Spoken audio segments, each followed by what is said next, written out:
sedikit perkongsian tentang satu alam yang kita semua akan tempuh bersama. Selalu muslimat tak boleh duduk depan ni kan, masjid duduk belakang. Satu tempat yang kita akan tempuh bersama iaitu kedudukan yang ketiga, yang keempat. Alam itu kedudukan yang keempat, iaitulah namanya alam barzakh.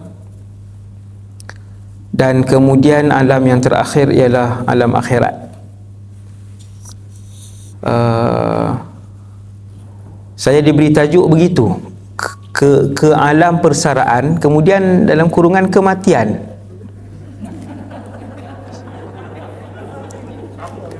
Saya kata ni nak bersara kerja ke nak bersara hak dunia ni. Tadi pihak penganjur main briefing pun dia minta cakap lepas ni ke alam barzakh. Tapi yang ni persaraan. Jadi tuan-tuan yang dirahmati Allah SWT sekalian, alam itu wujud, percaya ataupun tidak, tetapi dia sebenarnya dia sebuah alam yang indah,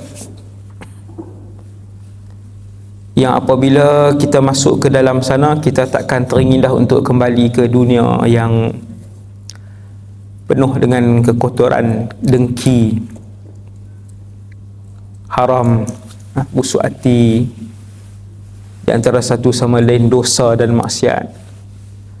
Maka di alam barzakh ini dia belum lagi akhirat, tetapi di sana manusia yang mati dalam keadaan husnul khatimah akan mula berehat lah.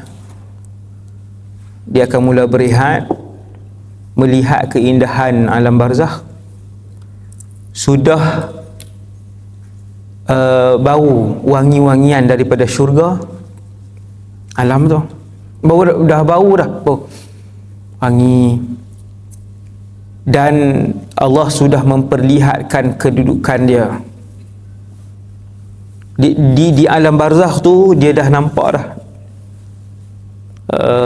kedudukan daripada di dalam syurga ataupun sama ada dia di neraka.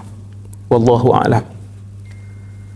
Jadi kita di alam yang ketiga selepas roh, rahim, dunia, barzakh, akhirat yang kelima. Sampai malam ni kita berada di alam dunia, alam yang ada sakit, ada sihat, ada gembira, ada sedih, ada kaya, ada miskin, ada hina, ada mulia, ada berpangkat dan ada yang tak ada pangkat, ada yang N19, ada yang DG44, 46. Kita akan ke satu tempat, semua orang sihat, tak ada orang pegang ubat. Ni rakan sebilik makan ubat, kita pun ubat juga. Dia 3 jenis, kita 5. Alam sakit, dunia ni alam sakit, alam sihat, alam kaya, alam miskin. Yang dunia ni dia ada begitu. Menariknya syurga, semua orang sihat. Dalam syurga semua sihat, semua kaya, semua tampan. Semua kaya, semua sihat, semua tampan, semua mulia. Seronok. Itulah alam yang dikejar oleh para ulama dan para awliya Allah. Nama dia syurga. Jadi sementara kita masih bernafas, saya kira pihak penganjur kaitkan persaraan ni sebab dia tak ada orang bersara umur 30. 35 pun tak ada. Paling muda 58 lah, tak silap saya. Bersara ke 55. 55. Maksudnya persaraan membuatkan kita perlu sedar bahawa kita hampir kepada kematian. Semua umur meninggal, umur 13 meninggal, umur 7 tahun meninggal, Tetapi yang lebih hampir kepada kematian bila usia kita menghampiri angka 63. Kerana 63 tu disebut oleh Nabi. Nabi sebut, Nabi kata umur umat aku di antara 60 hingga 70. Sebab tu bila tengok umur kita, 64 lah ni, dah lebih setahun. 57, sekira-kira 6 tahun boleh buat persiapan lah. Walaupun persiapan sebenarnya daripada awal lah, bukan waktu umur 60 persiapan kita.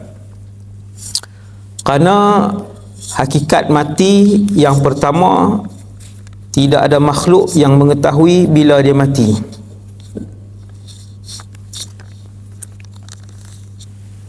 Hakikat kematian yang pertama, tak ada makhluk tahu. Saya pernah jumpa orang yang tahu bila dia nak mati, berkawan dengan malaikat maut ke bukan? Saya pergi ke penjara yang menyimpan banduan akhir. Benda ni kena, tapi dia tak boleh ziarah, dia tak ada waktu ziarah, tak boleh. Saya berceramah, alhamdulillah Tuhan bagi ruang banyak tempat saya boleh pergi yang orang tak boleh pergi, alhamdulillah. Bila banduan akhir, dia dijatuhkan hukuman gantung hari Jumaat di antara jam 6 hingga jam 7. Tuan-tuan agak-agak hari Khamis tu dia nak makan apa? Dan dia diberi pilihan untuk order waktu tu yang tak lebih RM7.50. Kalau tak silap, saya tak ingat lama lah. Dia diberi pilihan untuk order makanan yang tidak melebihi sekian-sekian. Nak makan apa hari Khamis? Hari Khamis tu bukan hari Khamis tuan, Jumaat gantung. Seminggu sebelum tu dah ayat kosong ni dah tak boleh masuk. Seminggu sebelum tu ayat kosong ni minum meleleh macam ni, minum meleleh. Sebab tahu minggu depan. Subhanallah. Kita tahu tak bila nak mati? Tak tahu. Sebab Allah Ta'ala nak bagi kita hidup dengan tenang.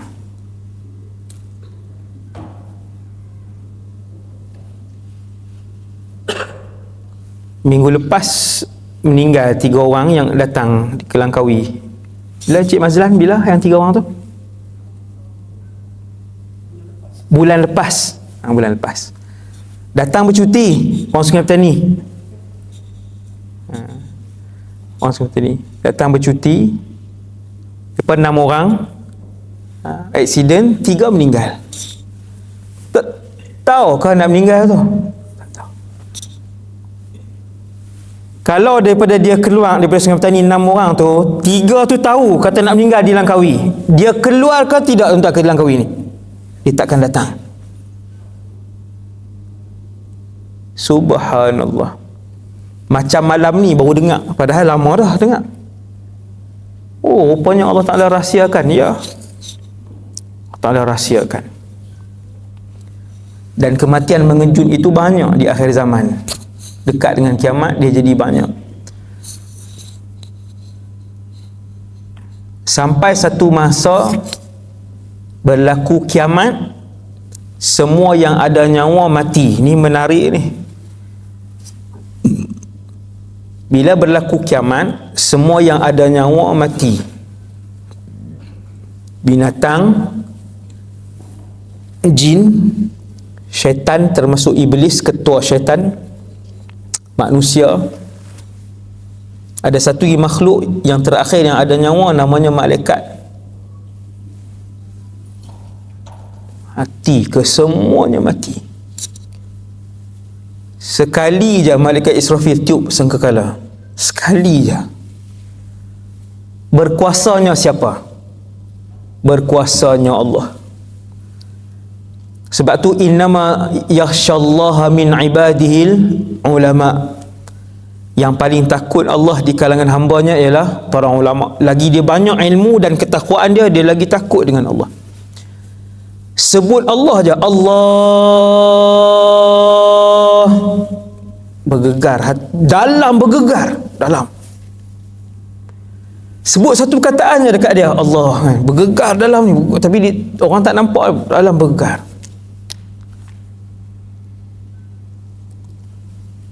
Maka Israfil tiup, mati.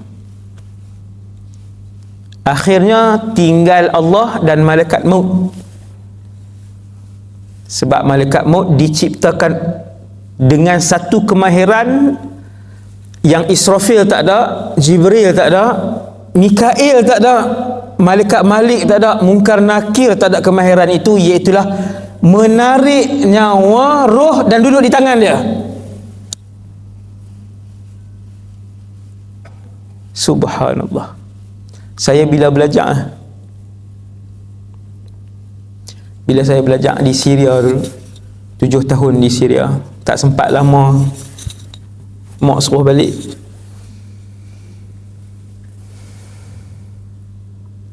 Saya terbayang malaikat maut.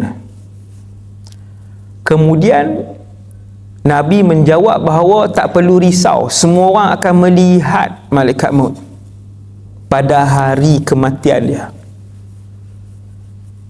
Kalau dia meninggal 7.45 malam, 7.45 itulah akan menjadi kali pertama dalam hidup dia melihat malakul maut. Dia bukan malaikat maut tarik, kita tak nampak siapa tarik ni. Kita tengok muka dia waktu tu.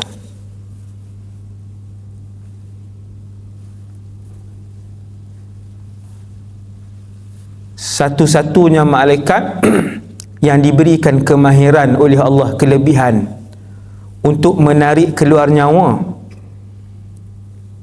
dan duduk di tangan dia. Kita nanti saya dan kita semua hari kematian ni malaikat maut tarik dan duduk di tangan dia. Subhanallah. Sehinggalah ketika itu tinggal satu makhluk di dalam alam ni, iaitulah malakul maut. Lalu Allah tanya dia, ya malakal maut, man baqi? Wahai malaikat maut, siapa lagi yang bernyawa? Malaikat maut kata, baqita antal hayyul ladzi la yamut wa baqitu ana. Telah berbakilah kamu wahai Allah dalam alam ni. Allah bukan makhluk, Allah pencipta. Dia tidak diciptakan, dia tidak melahirkan dan dia tidak dilahirkan. Dia bukan jirim dan bukan jisim halus. Dia pencipta. Bila malaikat maut jawab, kekallah kamu wahai Allah, Tuhan yang maha hidup dan tidak mati, dan sekarang yang bernyawa aku seorang. Waktu tu malaikat maut pun meninggal dan dia pun tak tahu bila saat itu. Subhanallah. Satu, tiada makhluk tahu bilakah kematian. Dua, mati seorang sekali saja. Dulu di alam roh tak ada siapa pernah rasa mati. Di alam roh tak ada siapa pernah rasa mati. Di alam rahim tak ada siapa pernah rasa mati. Di alam barzakh tidak akan ada siapa pun yang merasakan kematian. Di mahsyar tak akan ada siapa yang merasakan kematian. Dalam neraka pun tak akan ada siapa yang mati. Mati sekali ya. Di mana tuan? Di dunia ni. Yang ni tak ada khilaf tau, ni tak ada khilaf. Syafi'i ke Hambali ke Wahabi ke, tak ada khilaf. Sama semua ni. Yang ni tak ada khilaf. Mati sekali je. Sekali kita rasa, itulah kali pertama dan terakhir kita akan rasa. Allah sebut apa? Wa dhanna annahu al-firaq. Tuan-tuan boleh tengok. Allah sebut, a'udzubillahi minasyaitonir rajim. Kalla idza balagatit taraqiya wa qila man raq wa dhanna annahu al-firaq. Itu ayat ayat malaikat maut datang kepada seorang manusia, dan ketika mana ruh telah sampai di kerongkongan kat sini. Apa maksud ruh sampai di sini? Maksudnya ruh tu dia keluar berperingkat, bukan 7 hari tau. Dia keluar berperingkat tu dalam berapa minit tu lah. Dia bukan keluar serentak macam tu. Dan ketika mana ruh itu sampai di kerongkongan, maksudnya dia bergerak di satu tempat. Ya, waktu malaikat maut tarik itu dia bergerak di satu tempat, daripada bawah kaki ujung kosong di situ. Tuan-tuan boleh bayangkan air yang kita buang ni, air ni kita tuang ni, air ni minta maaf saya tunjuk tang kiri, air ni kita tuang, dia kosong di depan ke dia mula kosong di belakang? Di belakang. Ruh begitu, dia mula kosong di kaki, dia naik. Sebab tu Tuhan sebut idza balaghatit taraqi, tang ni hadis sebut ghargharah. Ini bahasa Quran. Bahasa hadis Nabi sebut ghargharah. Wa qila man raq, waktu tu disebutkan siapa yang nak menyembuhkan kamu. Wa dhanna annahu al-firaq, ketika itu orang yang keluar nyawanya dia yakin inilah kematian. Kenapa orang tu yakin ini kematian? Jawapannya sebab sakit mati tidak pernah dirasai oleh mana-mana makhluk atas dunia ni. Dia aksiden pecah kepala ke, dia kanser tahap 4 ke, dia HIV, positif HIV ke, dia sakit gigi dia berlubang, 3 berlubang ke, wala'iyadzubillah, dia sakit migraine ke, dia sakit melahirkan anak ke. Sakit mati tidak pernah dirasai oleh siapa-siapa. Sebab tu bila malaikat tarik, Allah Ta'ala sebut dia tahu itu kematian. Bukan dia tahu, dia yakin itu kematian. Maksudnya seorang sekali saja saya nak beritahu. Nombor 3 sakit itulah. Mati itu sakit. Saya ringkaskan. Yang keempat, mati ikut cara hidup seseorang. Kita akan mati ikut cara hidup kita. Orang yang taik judi, orang Kedah kata taik ini kaki judi, dia akan mati dalam keadaan dia berjudi. Mesti. Tuan-tuan tengok, ada orang meninggal dalam keadaan berjudi, ada orang pernah meninggal dalam keadaan berzina, baru selesai berzina, baru nak berzina, baru keluar daripada zina, sedang berzina. Orang yang kaki arak, dia akan meninggal dalam keadaan mabuk. Baru ni saya duduk di Madinah,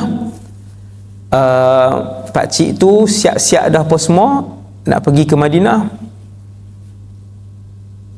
Kemudian dah siap beg, dah bayar dah semua, dah beli tiket, dah semua dah, duduk di KLA, sakit jantung, mati. Dan keadaan nak pergi ke Madinah, ke Mekah untuk buat umrah. Tiap-tiap orang akan dimatikan oleh Allah mengikut cara hidup dia. Nelayan yang tinggal Allah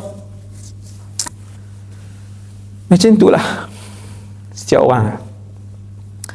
Nombor 5, hakikat kematian yang terakhir saya nak sebut cara ringkas. Tiap-tiap orang itu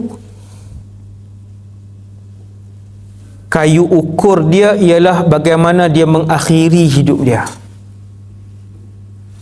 Sebab Nabi kata dekat dengan kiamat, zaman kita lah ni, bukan zaman Rasulullah, zaman ini dekat dengan kiamat.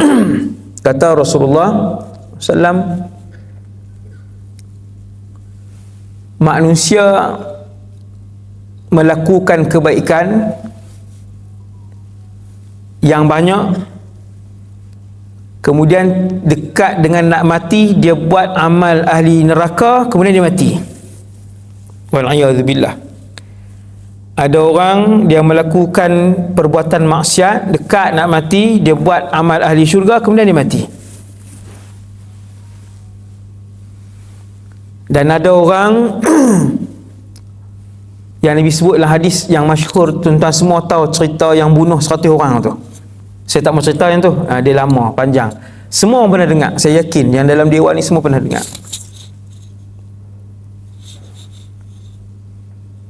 Dia dah bunuh 99 orang, dia nak bertaubat. Dia jumpa satu orang ni rajin semayang tapi tak ada ilmu. Ni hadis ni sahih. Dia dah bunuh 99, kemudian dia rasa nak bertaubat. Dia jumpa satu orang ahli ibadat tapi tak ada ilmu. Sebab tu kalau nak rujuk, kena rujuk orang yang ada dua sifat. Apa dia? Yang pertama kena ada ilmu, yang kedua kena ada kesolehan. Kalau pilot cakap agama. Kan hari ni ada pilot tapi hurai agama. Tiap-tiap hari lah tu hurai agama. Ada tu pilot seorang. Merapu-rapu cakap, subhanallah. Berani pula hurai agama. Yang kedua tukang masak, hari ni ada masyhur. Satu orang tukang masak, ada ijazah sarjana muda tukang masak, bercakap soal agama. Cakap dalam YouTube, cakap. Jadi ustaz. Tapi melelong mata lah.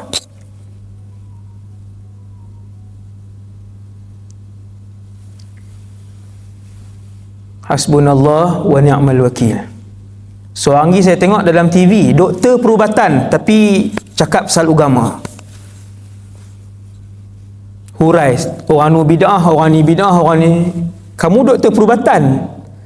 Kalau saya Wadiana bercakap perubatan, apa orang kata? Bahaya ustaz, nyawa orang. Itu yang kamu cakap tentang agama tu, kamu orang perubatan. Tak bahaya akhirat orang. Laki yang bunuh 99 orang ni, dia pergi berjumpa dengan satu orang banyak ibadat tapi jahil. Ni Nabi sebut, hadis ni sahih. Apa ahli ibadat? Orang baik. Orang baik, Nabi sebut dia orang soleh tapi jahil.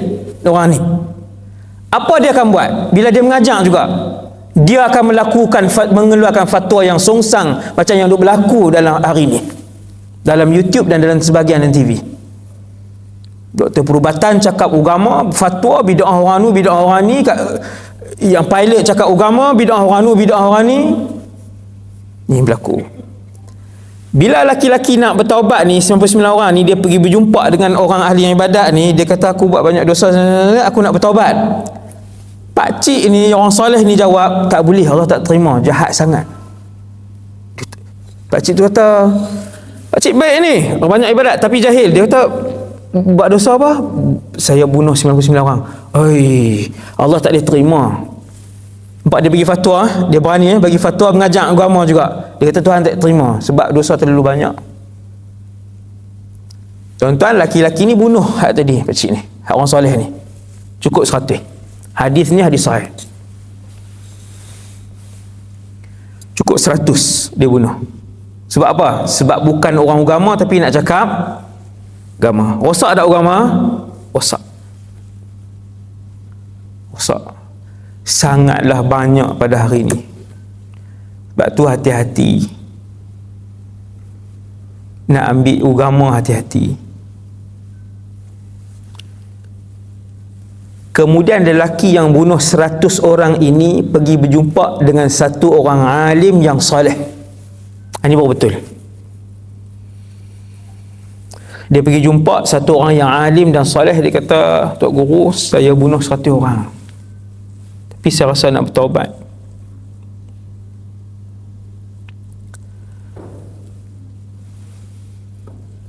Saya keluar masuk penjara banyak kali. Bukan buat jenayah, ceramah. Saya jumpa penjenayah berat ni banyak. Tuan-tuan tak tahu bahawasanya satu pengalaman bila saya pergi penjara, dia perhimpun penjenayah berat ni duduk depan saya, tapi dalam pagar tu 30 orang. Bila saya berdiri depan 30 orang ni, semua pakai baju sama warna apa semua tu, rambut botak, tubuh saya jadi menggeletar. Habis tu saya tanya warden, kenapa saya kata saya rasa ketak macam tu, saya rasa menggeletar. Dia kata, ustaz, kami dulu pun macam tu. Tuan-tuan baru tengok 30 orang ni, kita baru tengok aja, bukan masuk bertumbuk lagi. Subhanallah. Besar mana pun penjenayah, saya melihat Allah Subhanahu Wa Taala tetap memberikan peluang untuk dia berubah. Semua orang, besar mana pun jenayah yang dia buat, ini yang saya tengok dalam hidup saya, banyak mana pun jenayah yang dia buat, Allah akan memanggil-manggil dia untuk bertaubat. Masya Allah. Sebab tu laki-laki yang bunuh 100 orang ni, satu hari dia rasa nak bertaubat. Dalam hadis ni sebut, tuan-tuan, di Malaysia ada tak? Di Malaysia 70 tahun kita hidup merdeka, 60 tahun ni, ada tak yang bunuh 100 orang? Ish, tak ada yang bunuh. Dia seorang bunuh 100 orang. Setakat saya duk baca berita tiap-tiap hari, saya tak jumpa lagi perasan kau cimping kah? Kau ada kan komunis kah dulu kan? Tak jumpa yang sejahat itu, yang bunuh 100 orang. Laki-laki ni rasa nak bertaubat, akhirnya dia jumpa satu orang tok guru. Tok guru tu kata, tidak ada yang menghalang dosa kamu untuk diterima taubat oleh Allah Subhanahu Wa Taala. Yang tu bukan syariat Nabi Muhammad, syariat yang terdahulu, tetapi dia sama dengan syariat umat Nabi Muhammad sallallahu alaihi wasallam. Nabi kata, seandainya kamu bawa menghadap Allah dosa yang memenuhi bumi, kamu bawa menghadap Allah dosa yang memenuhi bumi, bersusun-susun sampai ke langit. Penuh bumi, bersusun-susun sampai ke langit, kemudian kamu bertaubat, nescaya Allah bawa pengampunan sebesar bumi dan bersusun-susun pengampunan itu sampai ke langit. Maksudnya tak ada dosa yang tidak diampunkan oleh Allah Subhanahu Wa Taala. Hari kematian ni, pihak penganjur yang minta saya cakap tau, hari kematian berlaku macam mana, kemudian pergi ke mana. Saya cakap secara ringkas sebab dia barzakh ni 3 jam. Barzakh ni 3 jam, saya tak cakap semua pun, sikit ya, sikit. Hari kematian tak ada siapa tahu kata dia akan mati pada hari tu.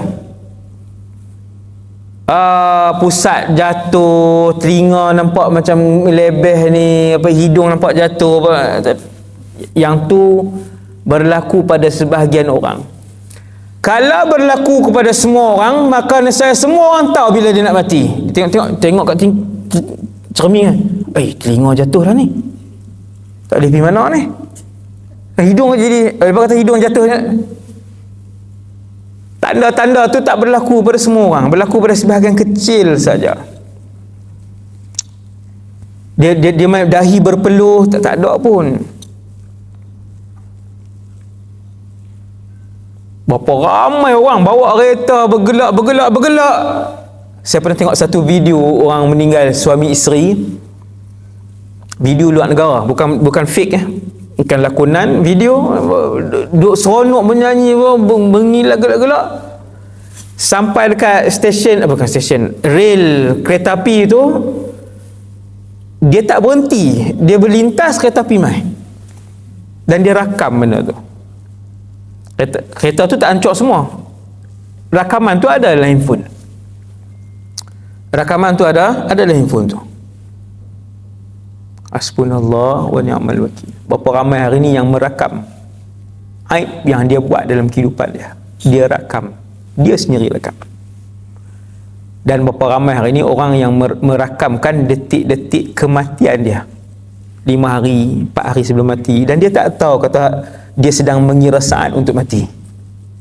Kan dalam Facebook hari-hari macam ni, selfie, tangkap gambar, rakam, ketagih. Rupanya dia sedang merakam saat-saat kematian dia. Sampai hari kematian dia, semalam dia baru update, kata dia pergi sekian-sekian, makan dengan teman wanita, hari Selasa, hari Rabu mati. Hasbunallah wa ni'mal wakil. Makan berdua-duaan, tak kahwin lagi, duduk dengan anak orang, duduk dengan perempuan, tak tutup aurat pula. Subhanallah. Hari kematian,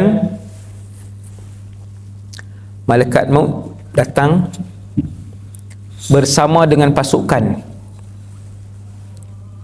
Malaikat maut tidak datang berseorangan, datang dengan satu pasukan.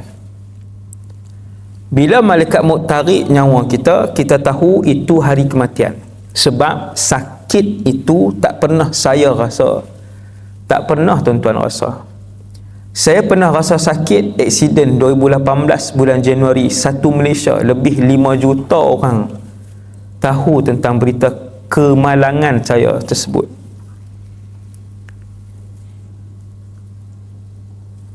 Kepala saya terhantuk, kemudian bocor. Dalam kepala ni ada air tuan-tuan, rupanya ni. Kan ada otak. Otak tu, cecair itulah yang mengawal otak tu. Dia bagi stabil. Bila bocor tengkorak, kita dah sebut tengkorak hang apa semua kan. Inilah ni tengkorak kepala ni dia ada tengkorak dia ni dalam ni, bocor dan air otak tu turun. Saya pernah rasa yang otak tu beberapa hari, berbelas hari, air otak tu dia turun ke hidung, mulut, sampai penuh mulut dan kena ludah.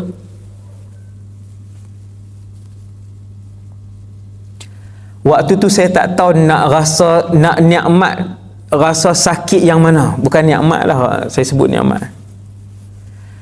Waktu tu retak di sini, ini patah, ini patah, ini retak mata kelabu, yang ni bocor. Saya tak tahu nak sakit yang mana waktu tu. Bila saya bangun tu tak tahu nak sakit yang mana.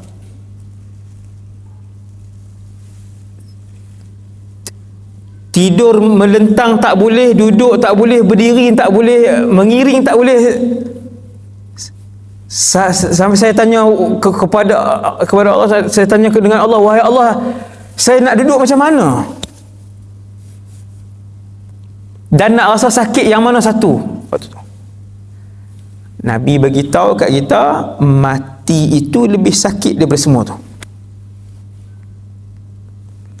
Kemudian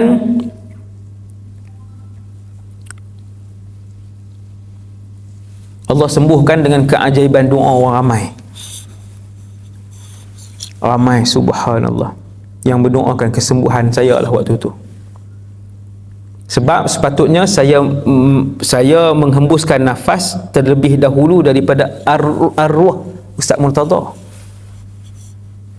Bila doktor tengok bocor, tuan-tuan, bila bocor air kepala ni tuan-tuan, dia rasa dia masin. Berapa belas hari saya minum, muntah-muntah lagi malam. Bila bocornya ni, saya sepatutnya apa dia panggil apa? Collapse apa ni? Lumpuh tak boleh gerak. Tapi saya boleh bangun. Mana boleh bangun. Dan saya yakin yang tu adalah daripada doa sekian ramai manusia, umat Islam di Malaysia. Masya-Allah. Yang sampai hari ni saya pergi mana pun, ceramah sampai di mana saja, makcik-makcik apa semua, kakak-kakak makcik-makcik lah banyak berdoa. Orang jantan malah lagi. Makcik-makcik ni rajin buat yasin apa lah. Waktu Ustaz Eksiden dulu kami buat yasin ramai-ramai Ustaz. Jutaan orang buat yasin macam doa, subhanallah. Bertangkup hak bocor tu. doktor pakar waktu tu, pakar neuro. Satu negeri satu je neuro ni, setiap negeri. Dia macam kalau di Kedah hanya di Alok Setak ada pakar neuro. Kalau di Penang, hospital besar Pulau Pinang. Kalau di Perak hanya di Ipoh. Di Taiping tak ada, di Ipoh. Pakar neuro mai bagi tahu, ustaz, alhamdulillah, tempurung telah bertampung. Tempurung tu telah disambung. Macam mana Allah? Bila malaikat maut cabut nyawa, sampai di sini tuan-tuan, dia panggil ghargharah ataupun at-taraqi. Dalam Quran, bahasa Quran sebut taraqi, bahasa hadis sebut ghargharah. Bila sampai di sini, tutup pintu taubat. Inna lillahi wa inna ilaihi rajiun. Habis. Allah Ta'ala tutup pintu taubat. Sebab ketika itu kita dah nampak.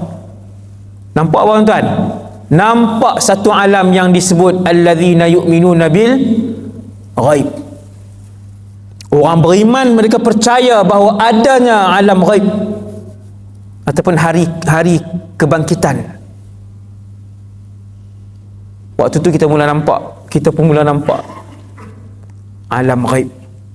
Siapa? Malakul maut. Sebab tu Tuhan dah tutup pintu taubat. Dan ketika itulah Fir'aun ketika ditenggelamkan dalam Laut Merah. Amantu billadhi amanat bihi Banu Israel. Fir'aun beriman dengan Allah waktu tu. Fir'aun bila dah laut tu Allah tangkupkan balik laut, dia pun dah lemah nyawa sampai sini, dia nampak alam sana. Waktu tu dia sebut amantu billadhi amanat bihi. Dia nampak malaikat, dia nampak. Waktu tu dia beriman. Boleh lagi waktu tu? Tak boleh dah. Habis. Malaikat bagi tahu, kata, wahai Fir'aun, dah terlambat. Kamu dah buat banyak kerosakan. Kamu dah nampak dengan mata kamu bahawa alam yang Nabi Musa sebut, kata ada malaikat, ada dosa, ada pahala, ada maksiat, ada ibadat. Waktu kamu nampak baru kamu nak bertaubat.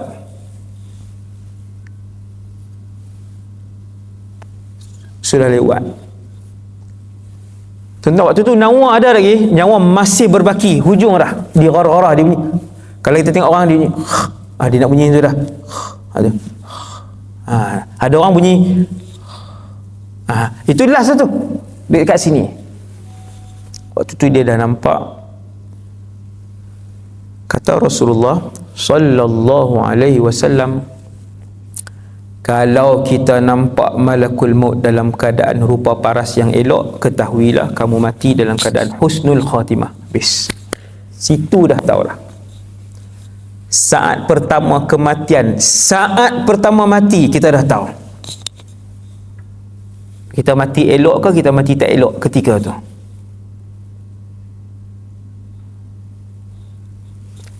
Kita tengok muka malaikat maut datang dalam keadaan yang bercahaya, berseri-seri. Orang kau ustaz? Saya pun tak tahu. Kalau tuan-tuan tanya muka macam orang kau ustaz? Saya pun tak tahu. Wallah, malaikat. Macam mana ustaz? Wallahu a'lam. Mereka boleh terbang dan mereka juga boleh duduk. Ada sifat yang Nabi sebutkan, mereka duduk, mereka dalam keadaan duduk ramai-ramai. Para malaikat duduk ramai-ramai. Macam mana tu? Mereka ada duduk, mereka boleh berdiri, mereka boleh terbang. Para malaikat. Waktu kita tengok wajah malakul maut datang keadaan rupa berseri, ketahuilah mati kita elok. Alhamdulillah. Alhamdulillah. Di belakang malaikat maut akan datang sekumpulan yang ramai, iaitulah malaikat rahmat nama dia. Mereka semua main nak sambut kita. Kita waktu tu takut tak? Takut atau tak takut? Seorang diri pergi ke satu alam buat pertama kali, alam itu pula alam yang ghaib. Takut tak? Tetap takut. Kemudian kita ditenangkan oleh para malaikat. Absyir, jangan takut. Kamu orang baik. Subhanallah. Tuan-tuan, ni bukan hadis tau, ni ayat Quran. Hak saya duk terhurai kat tuan-tuan ni.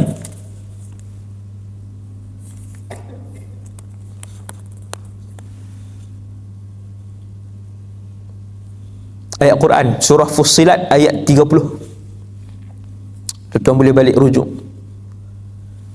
Surah Fussilat ayat 30, Allah SWT cerita hari pertama kematian tu, bila malaikat maut dan kumpulan malaikat rahmat datang dengan rupa paras yang berseri-seri, bercahaya-cahaya seperti matahari, cerah, bercahaya, berseri-seri. Kita tadi baru keluar roh, sakit tak? Masih sakit. Oh, mati elok pun sakit, Ustaz. Jawapan dia, Rasulullah sallallahu alaihi wasallam juga merasakan sakit mati. Full stop. Nabi, Ustaz, Nabi ketua segala Nabi dan Rasul sakit mati. Jawapan dia, ya. Macam mana tu? Ada hadis sahih yang diriwayatkan oleh Sayyidatuna Aisyah bahawa Nabi juga merasakan kesakitan itu. Rasulullah rasa.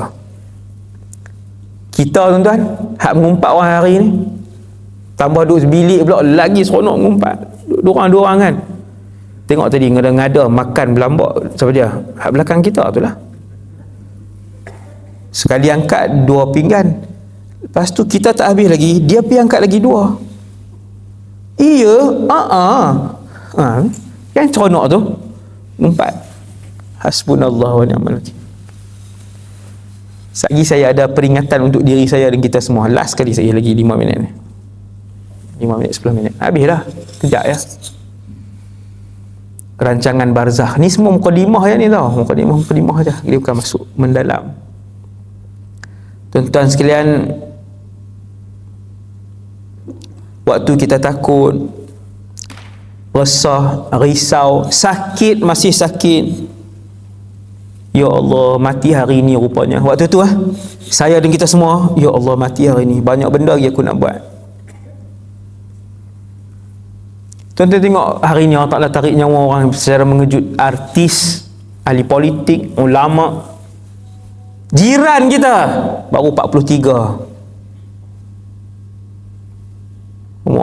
umur. Dalam keadaan kita waktu tu risau sebagainya, para malaikat rahmat ni Allah Ta'ala sebut dalam surah Fussilat ayat 30, tatanazzalu alaihimul malaikah. Ni saya baca belakang. Turun ketika itu para malaikat yang ramai mengiringi malaikat maut untuk bawa kita, bawa roh kita, bukan bawa kita waktu tu, bawa roh kita, untuk bawa roh kita ke satu tempat. Alla takhafu wa la tahzanu, jangan takut wahai orang saleh, wahai orang baik, wahai wanita salihah. Ini malaikat panggil kita lega. Tuan-tuan pergi satu alam tak kenal siapa, tiba-tiba jumpa para malaikat ni semua main bagi semangat kita, kata tak apa, hang orang baik, hang jangan risau. Alla takhafu wala tahzanu. Takhafu jangan takut, wala tahzanu jangan, alla takhafu wala tahzanu jangan sedih, jangan risau apa. Wa abshiru bil jannati allati kuntum tu'adun. Bergembiralah, kamu akan dapat syurga. Waktu itu seronok tak? Alhamdulillah, tenang kita. Teringin tak nak kembali ke dunia? 1,000,000 kali tak teringin. 1,000,000 kali tak teringin dunia. Kemudian dibawa sampai ke langit 1, 2, 3, 4, 5, 6, 7. Kemudian dipuji oleh Allah SWT roh kita. Kemudian dibawa turun balik roh kita. Ni cara laju. Dibawa turun balik roh kita.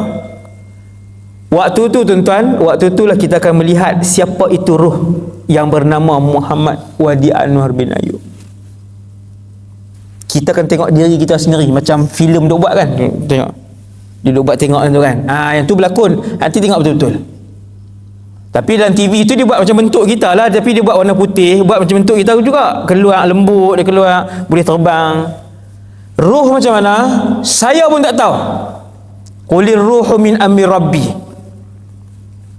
Ruh itu urusan Allah, rahsia.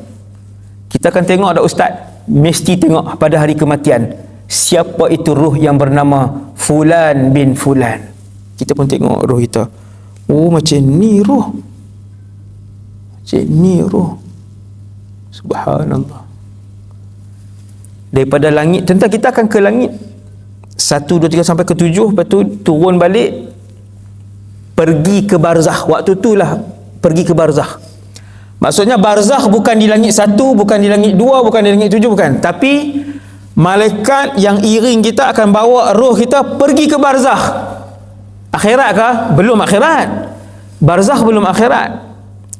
Barzakh satu alam lain. Subhanallah. Barzakh satu alam lain, dia ada dua pembahagian. Satu taman syurga, satu barzakh lubang neraka.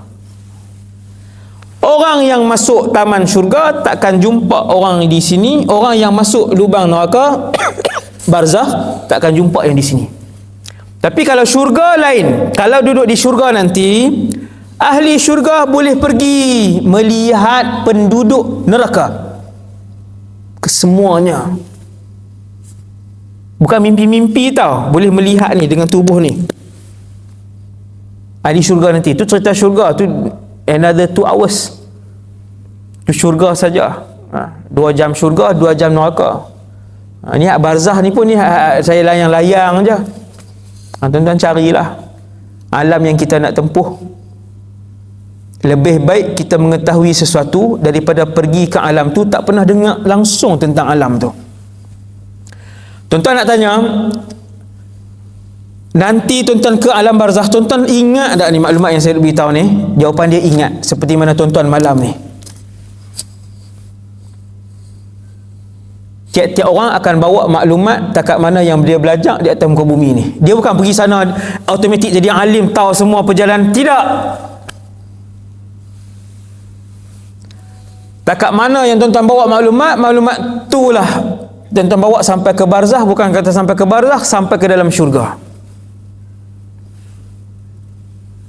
Bukti dia, ahli syurga akan ingat siapa mak dia, siapa jiran dia, siapa kawan dia. Sebab tu bila dia duduk dalam syurga dengan kawan dia, dia teringat ada kawan yang tak ada dalam syurga. Dia kata, nampak Naimah tak? Contoh. Dia kata, tak nampak dah. Lama dah ni kita duduk ni. Naimah tak ada lagi. Nampak maklumat.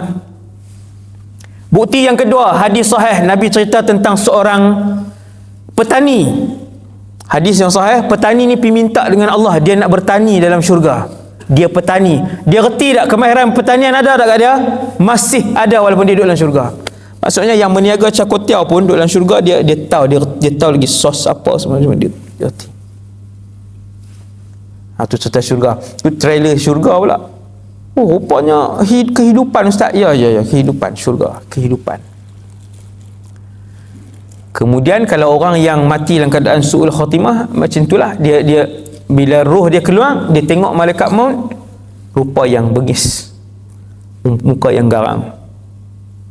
Fa kaifa idza tawaffathumul malaikatu yadribuna wujuhahum wa adbarahum. Ketika mana orang yang mati dalam keadaan tak elok ni meninggal, para malaikat dah keluar, malaikat muka bengis, sudul wujuh, semua malaikat kita tengok muka hitam. Inna lillahi wa inna ilaihi raji'un. Muka yang bengis.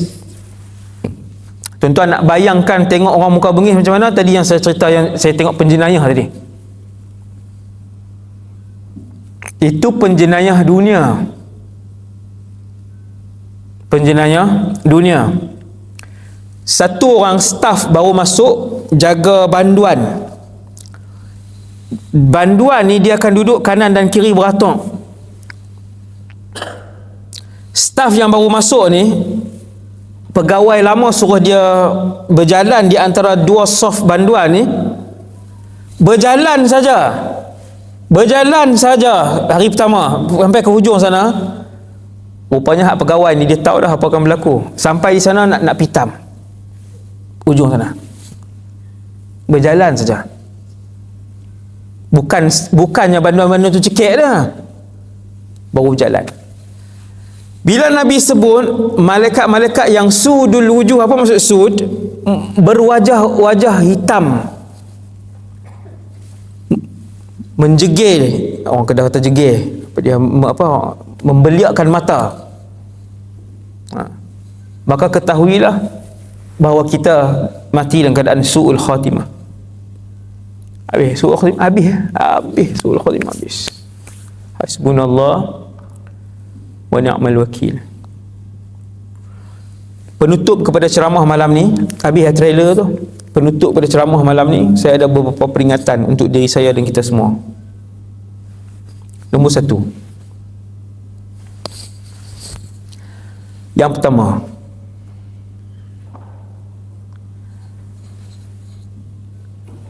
jangan ada menzalimi ataupun mengambil hak mana-mana orang. Ini nombor 1. Duit orang lain, maruah orang, tipu orang, mengumpat orang, fitnah orang, rosakkan rumah tangga orang, ambil hak orang. Jangan sekali-kali. Saya sebut satu hadis ya tuan-tuan. Seorang yang mati syahid berjihad fi sabilillah, ikhlas kerana Allah, kemudian mati, bukan bergaduh Melayu sama Melayu, bukan bergaduh politik ni, tu bergaduh orang tak cerdik. Satu orang berjihad fi sabilillah, keluar ke medan perang dengan ikhlas, kemudian mati syahid fi sabilillah, sengaja tak bayar hutang orang RM5, tak masuk syurga dia sengaja. Dia ada duit, iPhone dia boleh beli, kereta yang kedua dia boleh beli, hutang 1,600 dia tak bayar. Bukan tak boleh bayar, gaji pun 4,000 lebih, 3,000 lebih. Kalau dia bagi sehari, bagi sebulan 150 pun insya-Allah habis. Saja dia tak rasa apa, biar dia pun gaji banyak juga, takkan nak kira 1,000 lebih. Pesanan saya nombor 1, hak orang jangan. Harta orang, maruah orang, jangan sekali-kali. Allah tidak akan mengampunkan sekalipun kamu mati syahid, sehinggalah orang yang kamu zalim itu mengampunkan kamu. Sementara ada nyawa lagi ni, sementara bernafas, kalau ada ambil hak adik-beradik, pulangkan.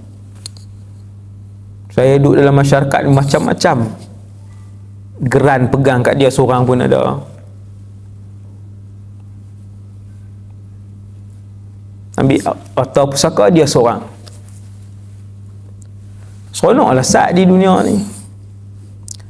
Satu. Yang kedua, peringatan untuk diri saya. Sementara kita masih hidup, hak pertama tadi, hak, kalau ada hak orang kembalikan, kalau ada ni minta maaf kat dia. Kalau dia dah mati, bersedekah untuk dia. Sedekah, wahai Allah, pahala sedekah ini untuk fulan bin fulan, kerana dulu aku pernah menzalimi dia. InsyaAllah.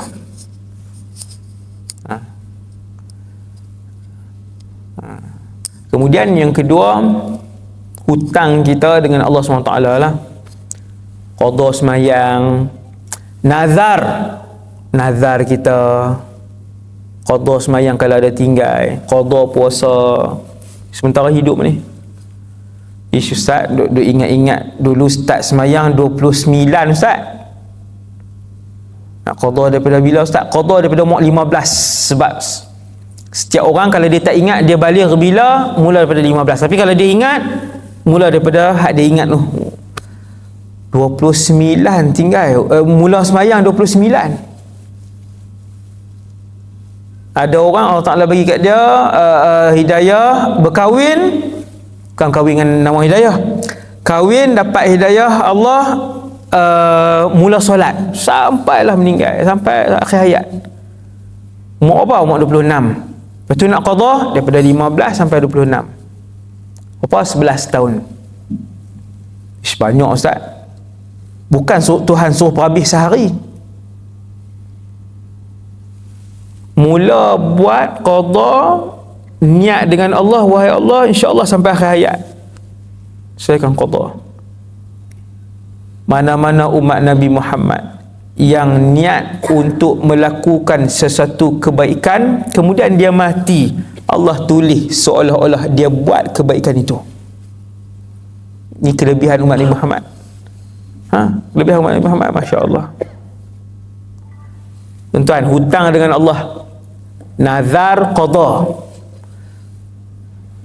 Saya pernah diceritakan satu kes. Orang ni semayang elok, puasa elok, mak ayah elok, dengan suami elok apa semua. Satu hari jatuh sakit, jumpa doktor tak boleh baik. Kemudian rawat gitu sini tak terbaik. Akhirnya tuan-tuan, ada seorang ustaz dia cek hutang dengan Allah ni. Makcik qada semayang macam mana? Okey, semua qada. Sampai kepada soalan nazar. Dulu pernah nazar tak? Sekian, kalau dapat nak buat sekian. Dia ingat balik, baru dia teringat, pernah ustaz, saya pernah nazar anak nombor 2, kalau dapat anak saya nak sembelih seekor lembu. Sampai hari ni saya tak buat.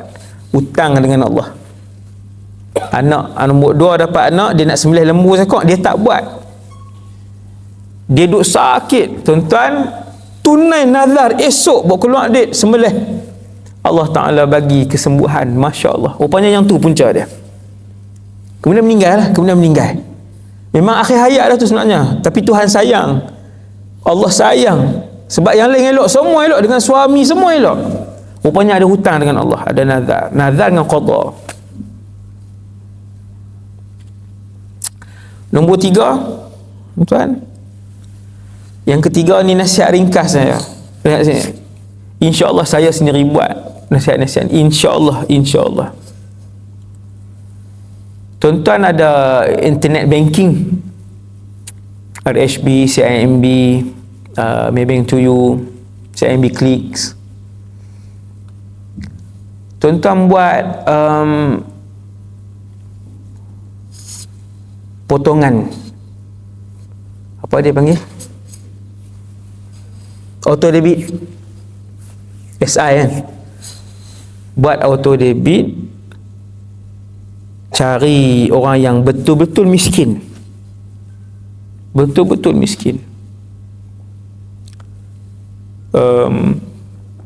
saya tubuh NGO baru ni, alhamdulillah, bulan lepas ke 2 bulan lepas, 2 bulan lepas saya tubuh NGO untuk bantu orang susah.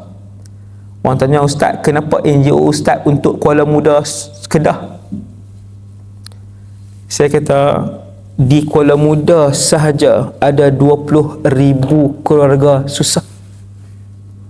20,000 fakir. Tak payah pergi sampai ke Johor Bahru, ke Macang, ke Tawau. Di Kuala Muda saja. Pejabat zakat dah mampu tapi dah bantu tapi tak mampu cover semua. JKM pun dah bantu tapi tak mampu cover, terlalu banyak tuan, terlalu banyak. Kan? Tuan-tuan buat auto debit, cari keluarga yang betul-betul susah, pergi ambil nombor akaun, betul-betul susah, ambil nombor akaun. Kemudian kita buat auto debit. Ikutlah tahap tuan-tuan, ikut tahap keyakinan tuan-tuan dengan Allah dan dengan kewujudan akhirat. Kalau tuan-tuan yakin Allah bayar balik, tuan-tuan bagi banyak. Kalau tuan-tuan baru duk kata, ish, raya ustaz, kan, mula dengan sikit, cari 2 keluarga, 3 keluarga, tapi ada auto debit, buat tiap-tiap bulan selama setahun. Kan boleh buat setahun. Saya guna Maybank to you, boleh buat setahun. buat sampai akhir tahun. Biar kita mati dalam keadaan ada amal jariah kita sedang berjalan. Pada hari pertama kematian, manusia minta untuk kembali ke atas dunia. Kan selalu kita baca ayat tu. Hari pertama kematian, Rabbirji'un. Ya Allah, boleh tak nak balik Isat? Untuk apa? La'alli a'malu salihan fima tarak. Ini bukan hadis tau, ayat Quran. Apa dia jawab? Orang yang mati hari pertama jawab. Dia kata, saya nak buat amal soleh. Dalam ayat lain, amal soleh yang dia maksudkan itu adalah sedekah. Subhanallah. Sedekah ni besar tau di akhirat. Selain daripada semayang apa semua, sedekah dia antara raja ibadat. Antara raja ibadat di akhirat adalah sedekah. Antara raja ibadat. Lepas tu pastikan mati dalam keadaan kita ada bantu orang susah, bantu orang miskin. Buat debit, buat auto debit. Saya ceritalah kat tuan-tuan tak payah rekod ni. Alhamdulillah, saya buat auto debit juga. Alhamdulillah, berapa itu rahsia masing-masing. Saya balik umrah, saya turun kapal terbang. Saya turun kapal terbang balik umrah. Jumpa orang ramai lah, biasalah, semua polis, custom, doktor pun semua pakai tengah gambar. Ada satu orang anak muda mai, umur 40-an, 30-an, anak muda mai. Dia kejar saya dari belakang, Ustaz. No, Ustaz. Bagi di tangan saya. No, Ustaz. Ambil duit untuk belanja, Ustaz. Saya buka 5,000. Kalau tuan-tuan yakin Tuhan bayar balik, silakan. Sebanyak-banyaknya. Saya tak ambil duit ceramah, tuan. Saya tak ambil duit ceramah. Ni saya main kat ceramah, tuan-tuan, saya tak ambil duit.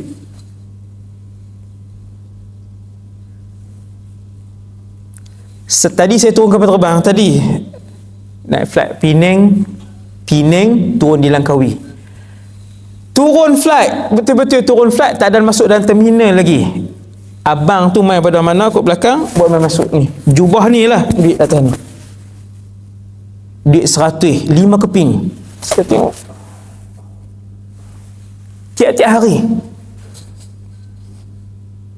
Setiap hari. Subhanallah. Saya bukan sebut cerita ni untuk tuan-tuan kejar sedekah untuk dapat duit, jangan. Takkan dapat. Tuan-tuan bubuh 50 kan? 500 kot. Dah 50 takkan 300. Ustaz kata 10 kali ganda, yakin kan? Dia pun masuk dengan penuh rahsia. Tuan-tuan duk harap duit, takkan dapat duit. Tuan-tuan kena kejar redha Allah, tuan-tuan akan dapat.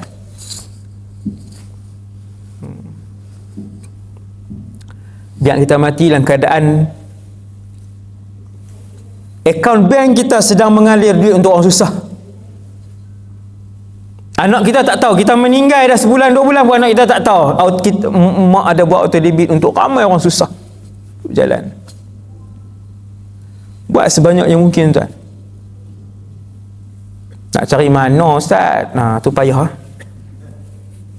Saya bagi satu cara je, paling mudah sekali. Saya pergi turun sendiri rumah-rumah. Banyak orang susah, tuan. Banyak orang susah. Banyak orang susah. Allahu Akbar. Masya Allah. Saya turun sendiri rumah-rumah. Kalau tuan-tuan tak ada masa ni, saya nak bagi cara ni, kalau alasan biasa orang Melayu kan, alasan tak ada masa, Ustaz susah tu. Bersamamu.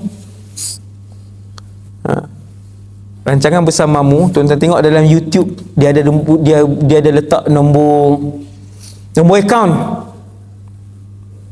Berapa rancangan ada, Ustaz? Berpuluh-puluh rancangan, semua ada dalam ni pula, dalam handphone, dalam YouTube tu lah. Semua ada nombor akaun. Kita ambil lah nombor akaun situ.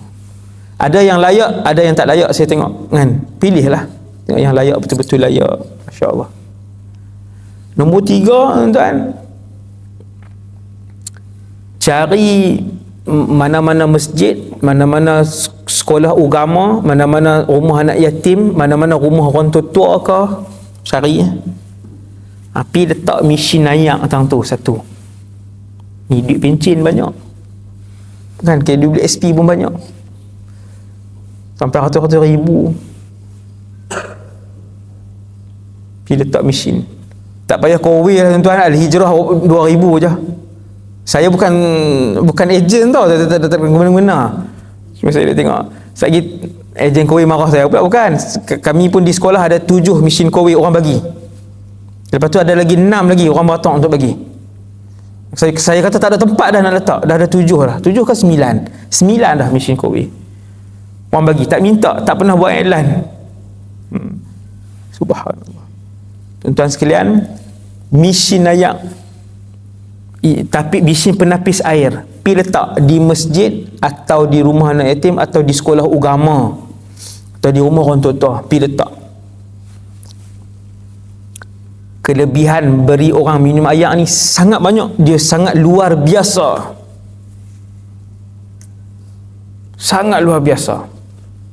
Kalau kreatif lagi, hari Jumaat orang pergi semayang Jumaat, panas-panas tu bancuh ayak tu, tak payah tunggu, bancuh tak di situ, tak cawan, dia pun buka lah.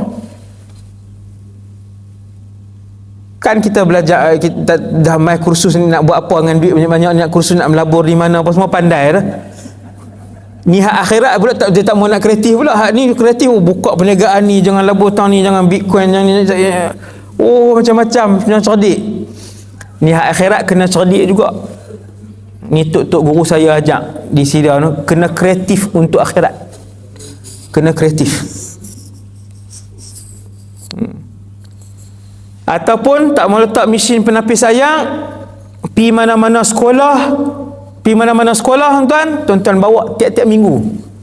Jangan bawa beras dah, beras sampai orang sampai jadi apa dia binatang hitam tu, sampai jadi bubuk. Semua bawa pergi beras. Dia tak kerti nak kreatif orang Melayu ni. Awak budak-budak tu makan beras ke hari-hari? Minyak nak guna, telur nak guna, ayam nak guna, daging nak guna, ada 100 jenis barang nak guna. Kira nak seronok bawa beras. Dah orang tua-tua duduk beras, ustaz. Saya pewakah duk mai kan, kami tak pernah minta dan tak pernah buat iklan. Sekolah kami tiada yuran, tuan-tuan, satu-satunya. Tak ada yuran pengajian, tak ada yuran asrama, tak ada yuran makan, tak ada. Orang buat main makanan sampai kena buat jadual. Yang sponsor beras seumur hidup, ada yang sponsor ikan keli seumur hidup dia, ada yang sponsor minyak, ada. Tak payah beli apa dah. Minyak, bawa pi minyak, tiap-tiap minggu bawa pi minyak 5 kilo. Miskin ke? Tak miskin. Anak-anak tahfiz, anak-anak sekolah agama guna makan. Tiap-tiap saat yang mereka hidup di sekolah tu, guna gula hak kita bagi, telur yang kita bagi, ayam yang kita bagi, kita dapat pahala. Kena kreatif. Walhamdulillahirabbil alamin. Habis ke 9. Tepat. Sekadar tu dulu insya-Allah untuk malam ni. Perkongsian ringkas daripada saya. Siapa ada soalan, 1 soalan ke 2 soalan boleh, insya-Allah 9 lah.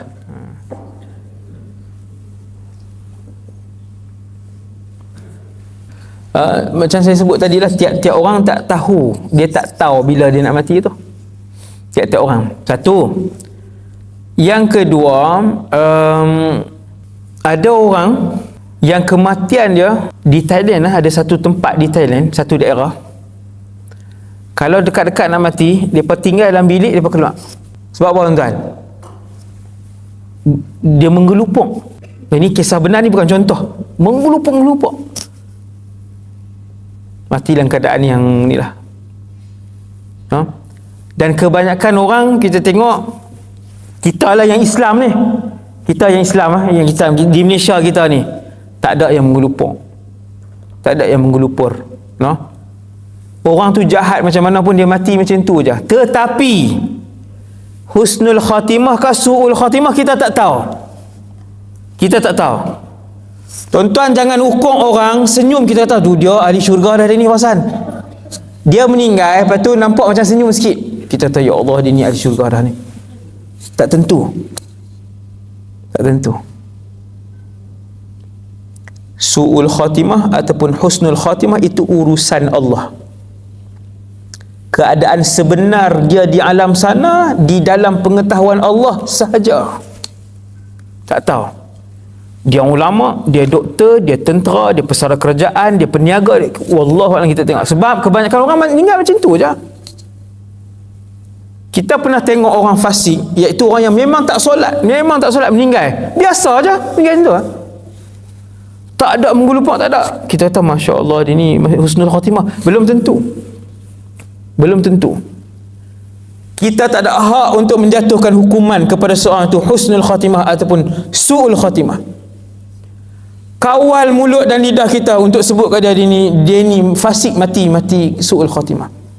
Jangan. No? Sebab kita tak tahu. Seperti yang saya sebut tak yang bunuh 100 orang. Tuan-tuan, yang bunuh 100 orang tadi ni mati dalam keadaan disambut oleh para malaikat rahmat. Kerana dia sempat bertaubat. Hari pertama dia bertaubat kepada Allah Ta'ala, hari itulah hari kematian dia. Lelaki tadi ni, kisah benar tu. Kisah benar. Dia bunuh 100 orang, dia bertaubat hari itu, dia keluar daripada rumah dia, tak pernah solat 1 rakaat pun. Hari itu malaikat ambil. Dan dia ahli syurga. Wallahu a'lam. Okey, boleh? Jawapan dia, soalan yang bagus. Setiap orang mati dengan cara dia hidup. Yang bunuh 100 orang tadi, kenapa dia mati elok? Jawapan dia sebab dia sudah bertaubat kepada Allah Taala dan Allah menerima taubat nasuha dia. Tadi saya tak cerita tu. Lelaki tu selepas dia bunuh 100 orang, dia bertanya kepada tuan guru tu yang soleh tadi, tuan guru yang soleh. Tuan guru tu kata Allah tidak pernah menolak taubat mana-mana orang. Dia pun bagi tahu kat tok guru tu, wahai tok guru, aku bertaubat kepada Allah Subhanahu Wa Taala. Dia sempat bertaubat dan Allah terima taubat dia. Sebab tu dia mati dalam keadaan elok. Sebab dia bertaubat. Maka besarnya ganjaran bertaubat. Bertaubat ni dia kena main daripada sini. Dia tak boleh tulis atas poster besar-besar tangga gambar taubat, tak ada. Dia tak boleh ambil speaker yang paling kuat menjerit, saya sudah taubat. Taubat datang daripada hati masing-masing. Yang jujur dan ikhlas, memang dia tinggalkan kesemua dosa yang dia buat. Dia tak mahu dah, dia tak nak kembali kepada Allah. Taubat dan kembali kepada Allah. Itulah wallahu a'lam.